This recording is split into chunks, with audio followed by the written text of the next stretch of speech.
What's up, CPC fans? It's WilltheRNGLord, and I am joined with my partner in crime here. The Magirna Madman, aka Troy. You could have given a better intro. Yeah, we probably could have. You want to re-record the intro? No, we unprofessional. It's cool. Zazo and I are unprofessional too in the first one. Alright, so we're here with the CPC off-season power rankings. We couldn't do post-draft because things came up, so we just decided we'll do the rest. I did post-draft, but... Alright, so week 1, I have, at the bottom of my list, I have the Miami Infernape. And have them as number 15. The reason why the Miami Infernape are number 16 for me is they were 16th last week. They did not manage to pull off a win, and like I said, that water weakness is really what's just, that quadruple water types is really what's being the bane of his existence. Just the big electric grass weakness. And I don't know what if he nets a win, I will put him higher, but right now he's staying 16th. So who is your 16th? My 16 is the Portland Greninjas. Explain why.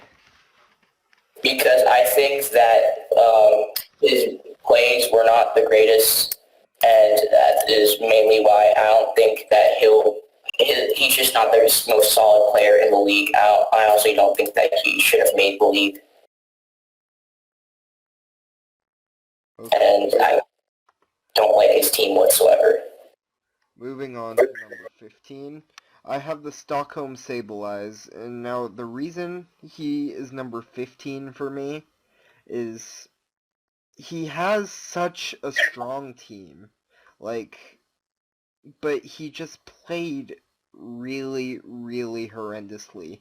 I feel if he would have actually tried his first match, he would have won, but he went into the game with the mentality I'm gonna lose this, so yeah, and he did end up losing it, but and my number 15, I think he could be better. Alright, go ahead. My number 15 is the Miami Infernape, aka Lamar, and just like you said, he does have a water weakness. I don't know what he was thinking not water. He does have 3 waters. I don't know what he was thinking while he was drafting 3 waters. Gyarados does not.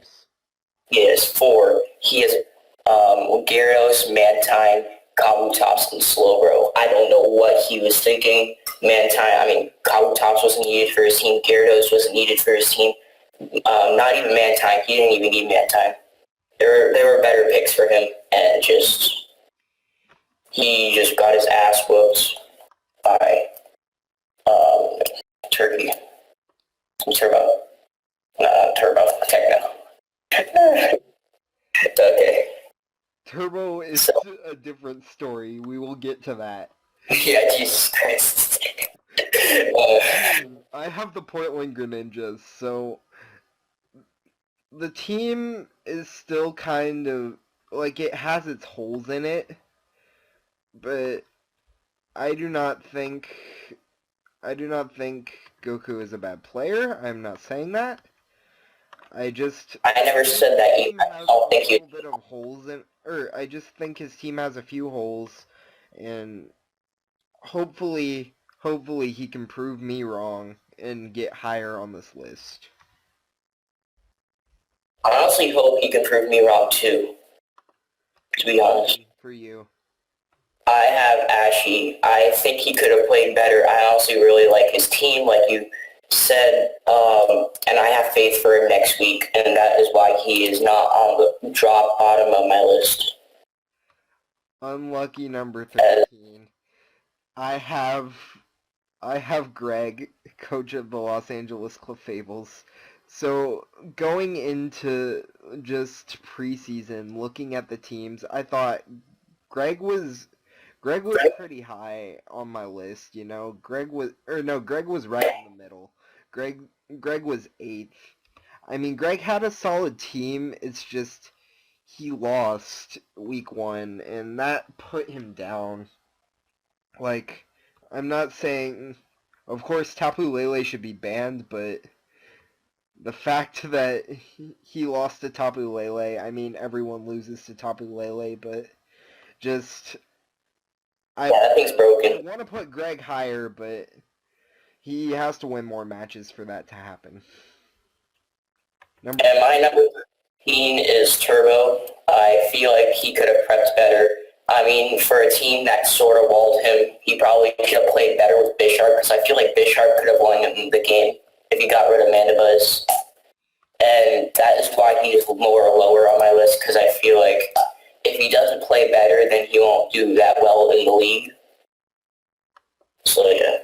Alright, so next I have the Virginia Tech Froakies, and the reason why I have them so low, even though they played a really good game this week, is because I went off of my last week rankings, and I went from there. Like, everyone who lost moved down that many spots, everyone who won moved up that many spots, or basically that's just how I went off my week 1, or off of my pre-draft rankings. And the Virginia Tech Froakies, they put up a good game. They had a really tough opponent. I'm expecting them to be, like, sort of the underdog going into the rest of the league. I think they will end up surprising most. So my number 12 is the Flying Bird, for the coach of the Sydney Shifties, mainly because I think his team lacks a little speed. Right when you get rid of Mienshao and Rachi, like, it's done for him. Like, Rachi can sometimes be a slow Pokemon as well. But I have faith in him. I wish I could put him higher, but I just feel like there's better competition than him. I just hope he does better. Alright, number 11, I have the Hidden Leaf Village Rose Raids. So, it is not easy to go up against a team like the Arkham City Delibirds and pull off a win. But the Hidden Leaf Village Rose Raids, they were at number 4 in my rankings. The reason why they dropped so low is because just the fact that going into it, he predicted he had a good matchup. His Buzzwole got walled by a coughing. Okay? All I have to say is coughing is a lord, and I put Turbo at number 11 for losing to coughing.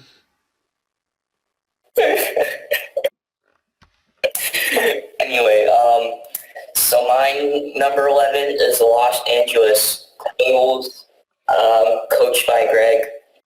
He did get really unlucky, but I feel like he also could have played better to not get in range of hacks to lose. So that's why he is higher for all the people that lost, because I feel like even though he did lose, he still could have pulled off a W if he didn't get hexed. Yeah. Alright, so number 10, touching up on what you said to Greg. Greg, though he played really risky. And number 10, I have the Sydney Shift Trees because the Flying Bird also played very risky, and he got the hacks against him, which lost him the game. He was very, very close to beating Rezapool, and I have to give him credit for that. He was number 3 on my regular rankings. I loved his team, but he just got unlucky week 1, and that is his downfall for this week. Yeah, so my number 10 is the whatchamacallit, the Toronto Lux. Yeah, and I like his team, but he got really confident in where everyone had faith in him against iPro, and it was favored for him too. So I think that he fucked up, could have been better, and keeps getting overconfident, he's gonna just drop to the bottom. So you just don't get too confident over your opponents, and yeah. All right, so at number 8, Next.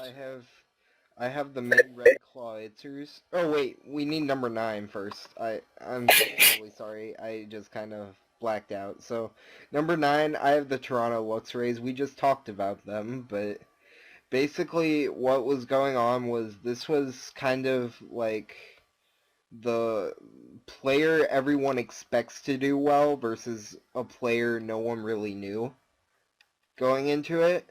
Like, barely anyone in the chat knew iPro, and everyone knew Turk, and so Turk thought it's easy, he got this, and a couple bad plays led to him losing it, and iPro played really well in comparison, and that's why I just Turk is still, like, I still have faith he's going to do well, but the week 1 loss really hurt him.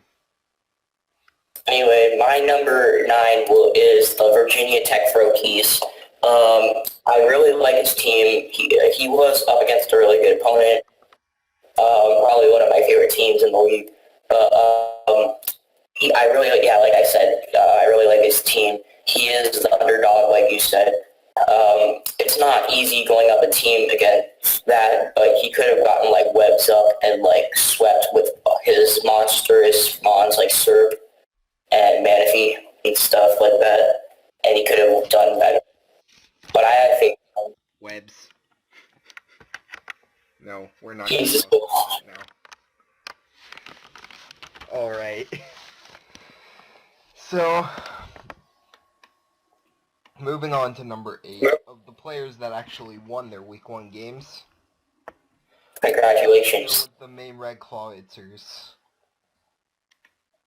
The reason why he's number 8 on my team on my rankings is because I really did not like his team going into it, but he surprised me with a week 1 win, and if he continues the good work, then he should continue climbing the ladder.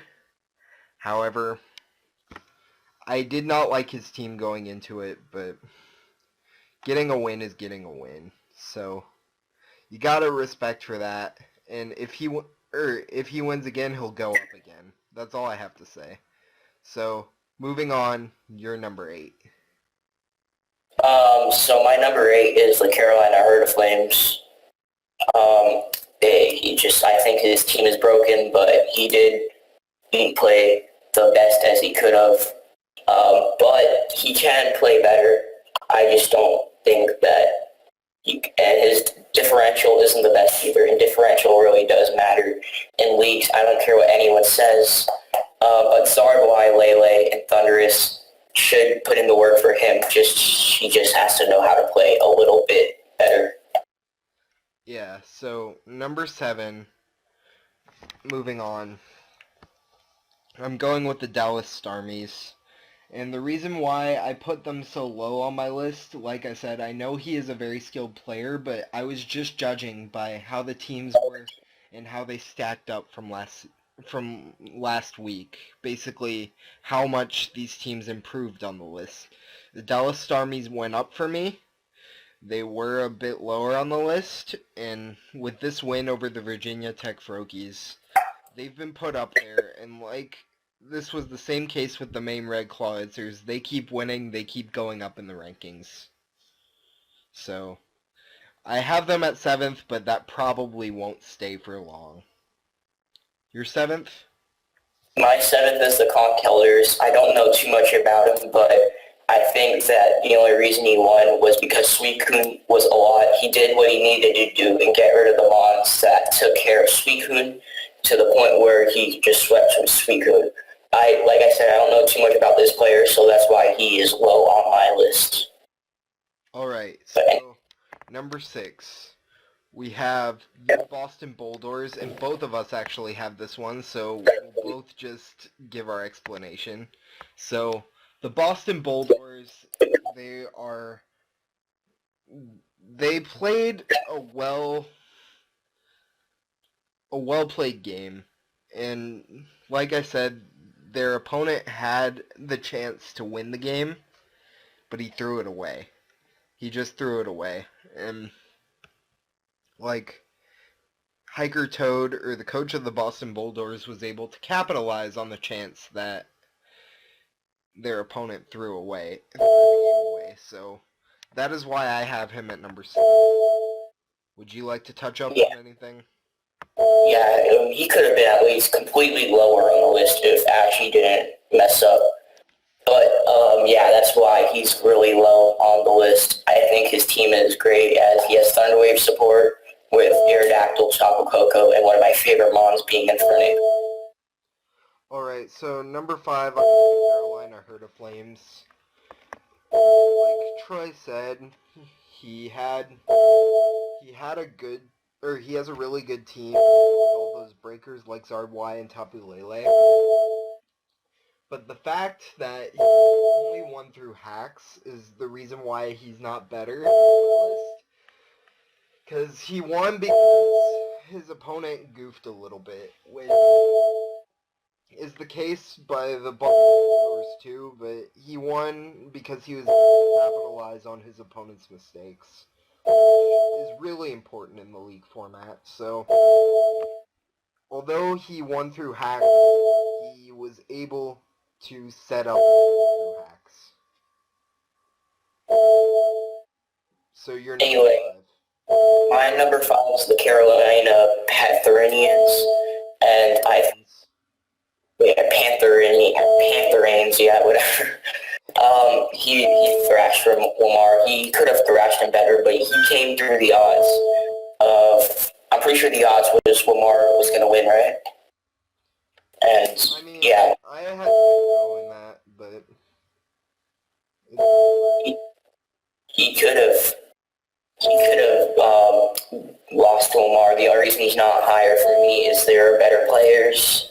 So, yeah. Number 4 for me was the Carolina Pantherians, and the reason why I have him at number 4 was number 16 on my list, so he definitely wasn't in the number 1 spot. However, I still do love his team. I still love the fact that he was able to capitalize on as many new mons as possible, and he did really well his week 1 match. He has the toughest division, but by getting a win, he's proven himself in the toughest division that he can keep climbing up there. So, on to number 4. Can I touch on that real quick? So yeah, like you said, he has a lot of new mods as possible, but he actually built it in a great way, where they actually do well with each other. Let's just use this as an example. The Portland Greninjas, they just drafted as many new mods as possible, which don't really pair well with each other. Yeah, that's why I wanted to explain this better, because I didn't get to explain this as well, but that's why he's my number 16, is because he doesn't have as well as good team, what's the word? Work together, yeah, whatever. But yeah, anyway, let's go to my number 4.